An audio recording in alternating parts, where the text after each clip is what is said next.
C'est ici à Anoumabo, sur la place qui porte désormais le nom de place Papa Wemba, en hommage à l'artiste congolais disparu lors de l'édition 9, que se déroule la 10e édition du FEMUA. Le Festival des musiques urbaines d'Anoumabo a 10 ans.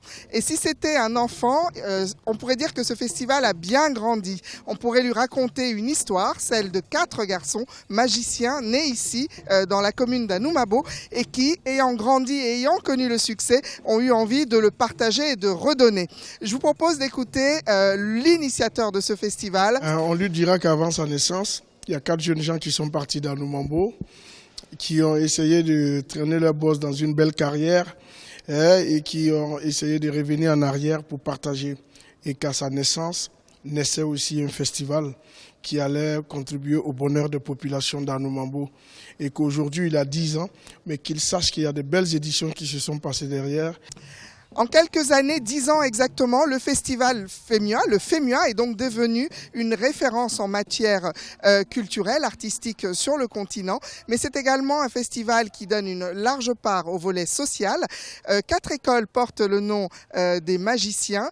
1200 enfants sont scolarisés et le thème cette année est aussi le réchauffement climatique, précisément la lutte contre le réchauffement climatique pour affronter un nouveau défi pour le continent. Nous pouvons apporter à notre manière notre contribution au développement de l'Afrique. Le FEMUA est une preuve palpable. L'Union africaine, je le dis toujours, ne doit pas exister que seulement politiquement.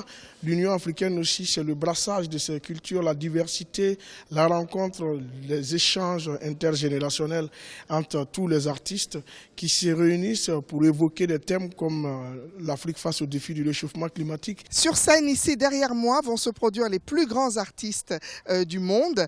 On attend ici notamment Singila, on attend Tikonja Fakoli, on attend Black M de la Guinée, mais aussi de nombreux artistes locaux, des régionaux de l'étape comme on les appelle, qui vont ici jusque dimanche donner le la de la musique. Montrer simplement que la culture est facteur de paix, de développement et aussi d'enjaillement.